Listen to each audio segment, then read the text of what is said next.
We're friggin' nobodies. We're Jacob and Noel. We're friggin' nobodies. Welcome to our show. We're friggin' nobodies. We don't know much. We're friggin' nobodies. We're old and out of touch.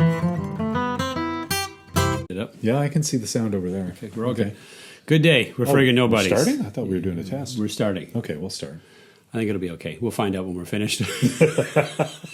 That's never blown up in our face before. It's blown up a few times. So this episode's inspired by Quentin Tarantino. But, I mean, it could be anybody. And my mom. He recently got not angry. He complained that Paul Dano wasn't a good actor. And he kind of went a bit overboard about it. And people were angry and showing all this love. It was probably the best thing that happened to Paul Dano's career, honestly. And I was not angry about it. I thought it was kind of funny. And I also thought, as I've thought before with Roger Waters and lots of other people, that when old men just start saying whatever the hell they want, old women too, I suppose, people, when they stop caring so much about public perception, they just let it fly, negative or positive, I kind of find that endearing. Anyways, excuse me, I didn't get a write-up done. So I'm going to read mine. It was a rough day. Very rough day. I'll explain that some other time. Oh, He's going to read the write-up. He's got write-ups for all this stuff. Yeah, I got write-ups, and he's got time. I hope he doesn't have to. I've already listened to the complaints already, but I'm sure I'll hear them again. So I called this one Old People Say the Craziest Things. Yeah, they do. Yeah. So if it weren't for the terrible breakdown of my body, I would welcome getting older because I want to stop caring about the repercussions of my words and actions. Now, I know this isn't the case for all those shrinking, wrinkly bags of floppy skin and brittle bones, but it happens often enough that I'm comfortable generalizing. So, why are old people so free with their hard and questionable opinions? I used to think it was just a general apathy about what other people thought, or maybe a change in brain chemistry, but I was a young man then and had no frame of reference. I'm older now, on the cusp of being elderly and retiring. Look at the gray beard. It's right here. It's white. And I think I can put my finger on it. I know who I am far better now than when I thought I knew who I was back then. And that kind of self-awareness results in a social projection of something that, at first blush, appears to be of vast indifference as to how my words or opinions are going to land in a public setting. But it's far more than that. It's confidence. Whether it's misplaced or not, that's up for debate. But that's what it is. I know who I am. The decisions I've made in the past and the information I've gathered to help inform those decisions are now integral to who I am. And they are clearly demonstrably correct and effective because I'm here and alive to tell you about it myself. So they must have been good decisions. So if they got me this far, then there must be some truth to them. And truth is good. So you go spread it at high volume in a public place. I'm only sort of joking about that. Okay. When I was younger, I really liked hanging around with old ladies because so many of them had a mean streak under that veneer of benign grandmother. They had seen some shit, weathered it, and if you could get their trust, they were happy to trash talk damn near everything. I thought it was funny to see such a contrast. Now that I'm older, I've seen some shit myself. It makes far more sense. I'm going to end up doing the same thing, and I don't think there's any way to stop the process. So what the hell am I going to do about it? I'm full of antiquated morals and ethics from my upbringing. They are, after all, a part of the foundation of who I am. When I had the energy and the courage, it was easier to examine and then break up those foundations and rebuild them into what I thought was a better version of myself. But that sort of time and energy are in shorter and shorter supply as I get older. Eventually, that shuffling of foundational bits of your personality gives back such diminishing returns, it's no longer worth the effort. And I'll have to settle on the version of myself that shows up and commit to it. Hopefully it's modern enough to get me into the ground without burning down the goodwill I accrued during my life, like with weird robophobic rants about cyborg integration. But we'll just have to see. And I think, like using my mother and Tarantino as an example, they're confident enough in their beliefs and their systems, they don't have to change anymore. So there's a sense, I don't know if it's righteous, but they believe the right. This week's episode is brought to you by Rivers. They move, but you stay still. And you never step into the same river twice. So go find your local river today. And remember, no matter how good you think rivers are, they never rise above their source.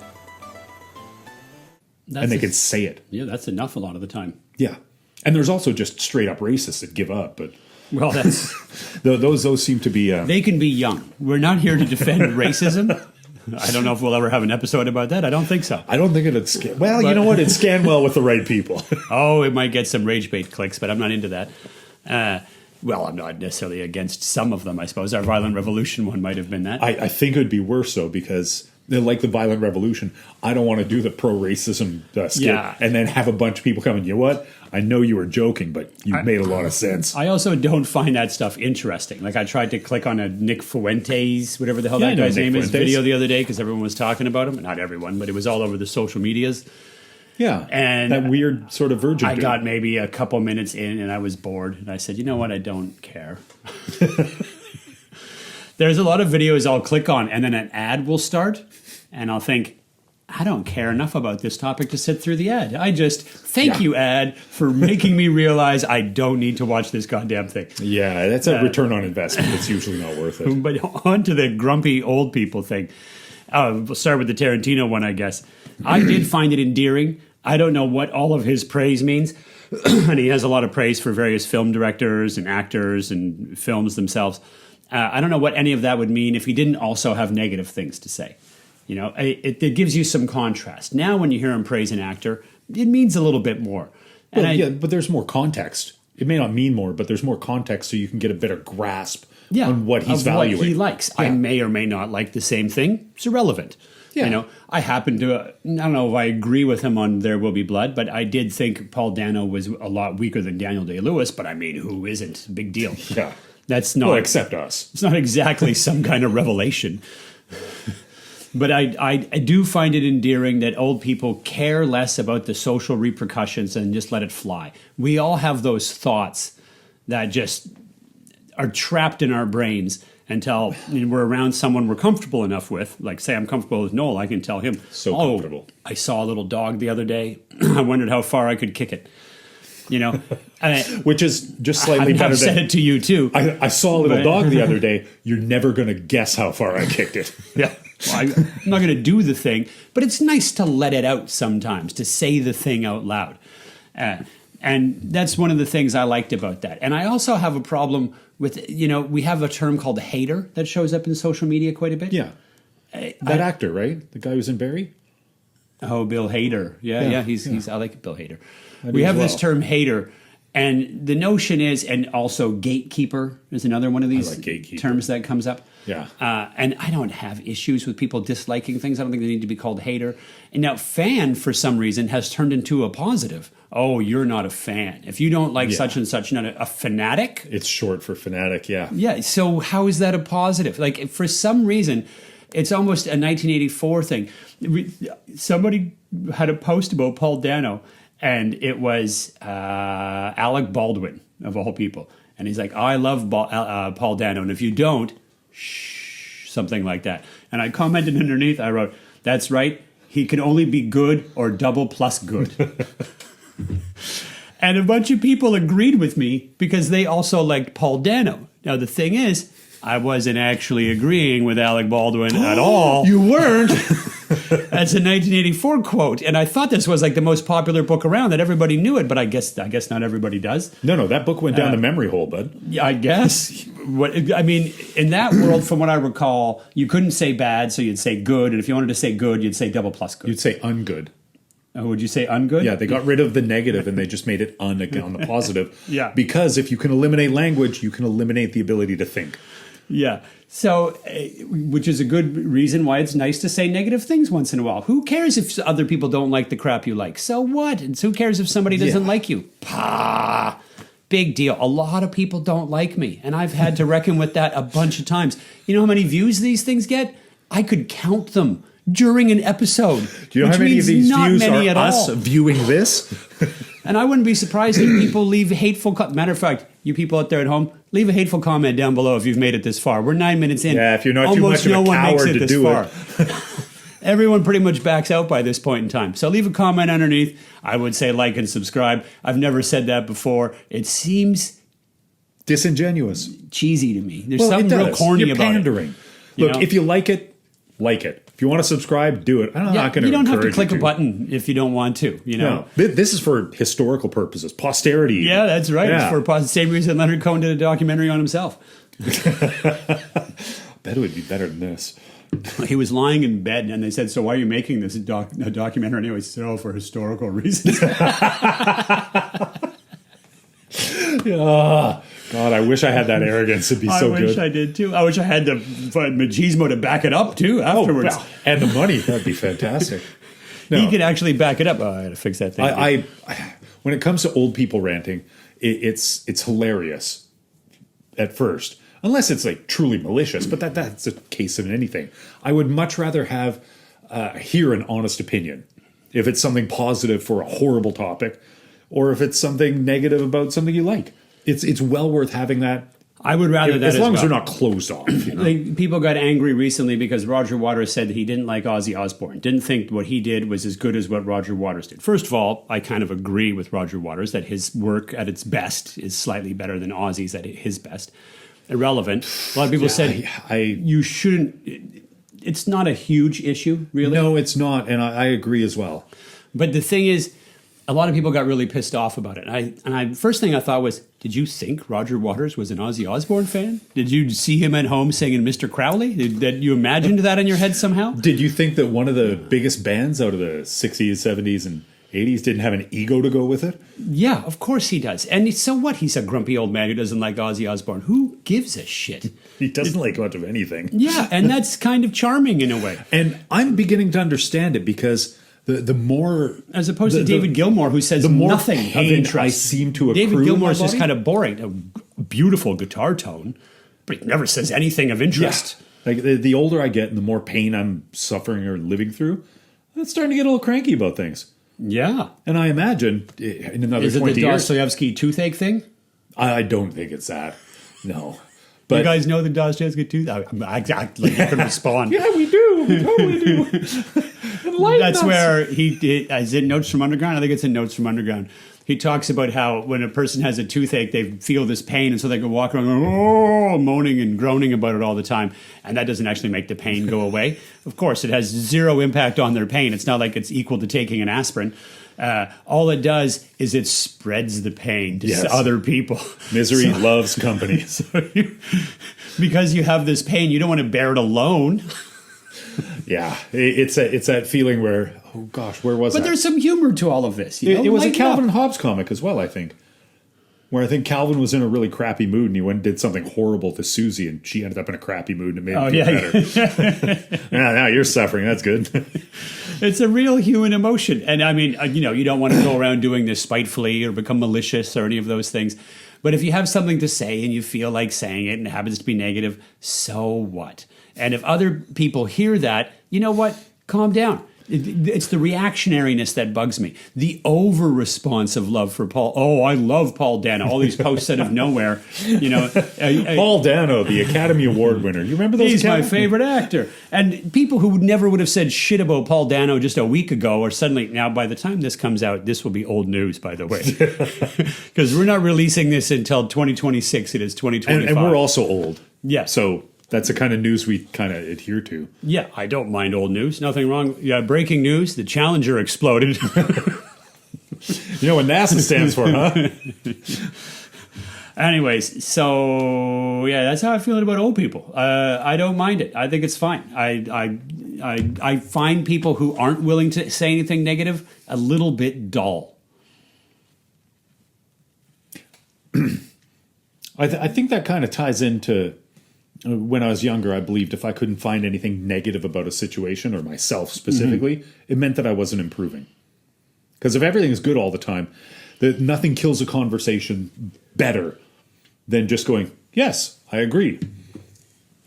That ends a conversation. Yeah, there's really nowhere else to go. Unless you just want to sit around and talk about, go fanboy and just talk about all the good things.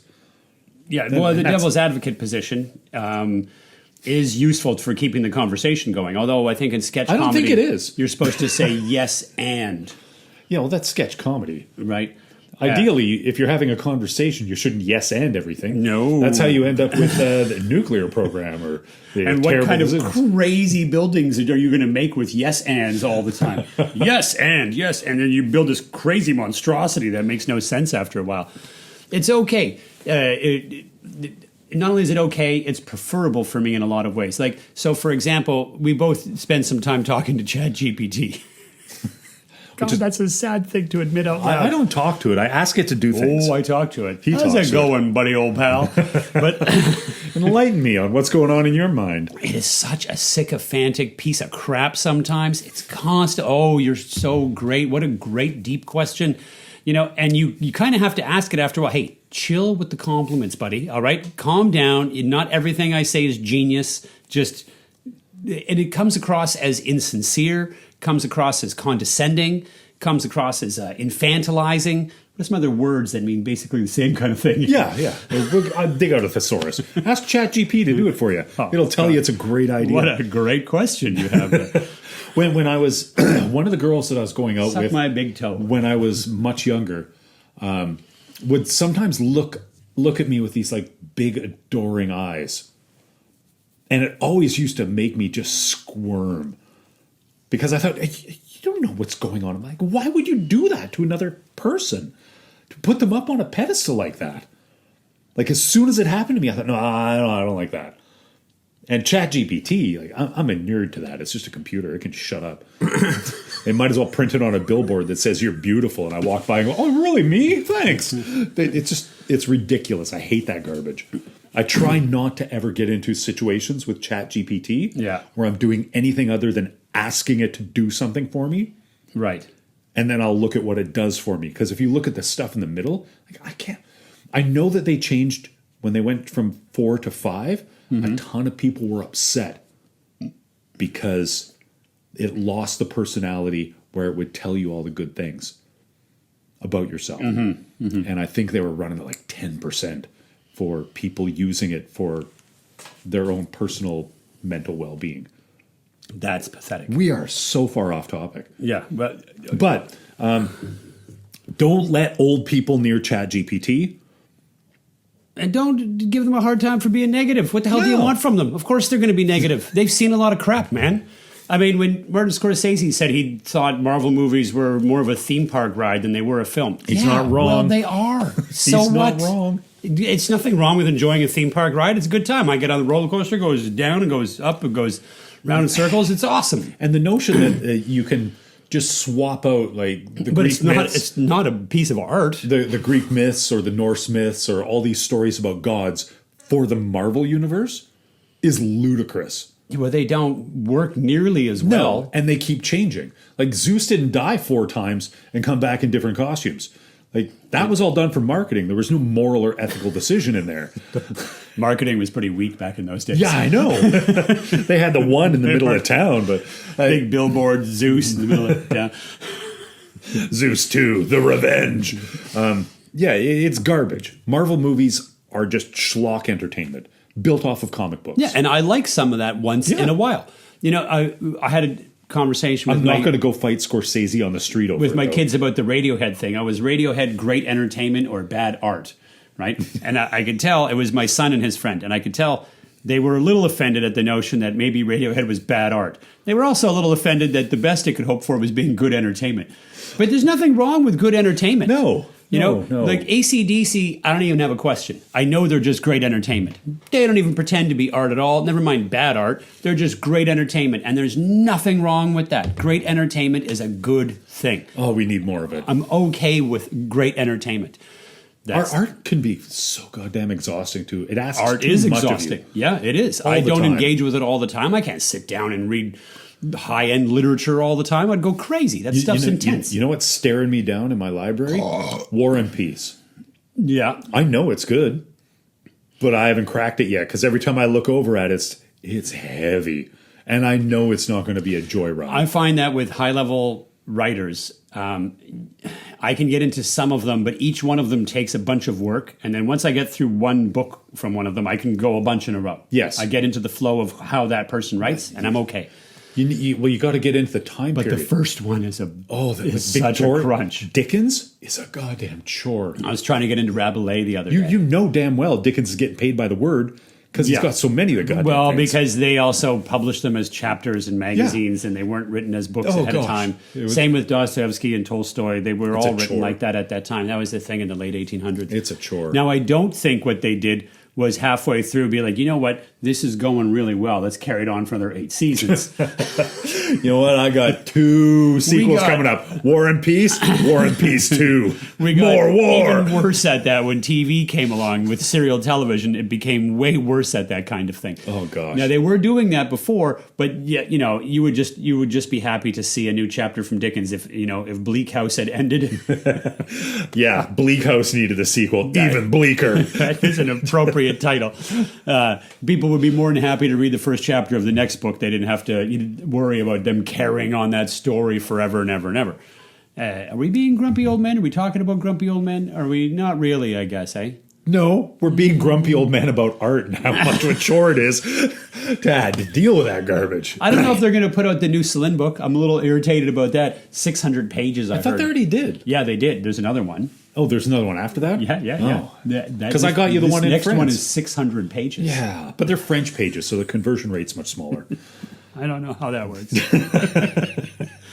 It's really hard to read him in French, man. Really, really. And my French is pretty bad to begin with. No.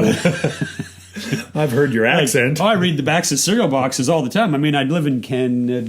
You probably read it on there all the way You went around. the wrong way. Did I go the wrong way? No, you went the right way. Okay. Anyways, that's But that 20 is minutes. reversed. I think we solved it. Yeah. So go be old. Get old. Complain Yeah. about everything. Yeah, get It's worth yourself it. old. Never mind that one we said about people should die eventually. Fair No, enough. you should. But you should be old Yes. before you die eventually. And just let it out. Go ahead, be grumpy. Say the things you don't like. It's okay to say the things you don't like. It's not a big deal. Unless it's super And hateful. stop getting defensive when other people tell Yeah. you they don't like things you like. So For an what? opinion on an actor in Hollywood? Yeah. Come on. Get over Jeepers. yourself. Okay. Anyways, that's it. I think we did solve it. Yeah, I think we solved it. We solved Yeah. it. We'll All be right. back later to complain about something else because Cheers. that's what old people do. See you on down the trails.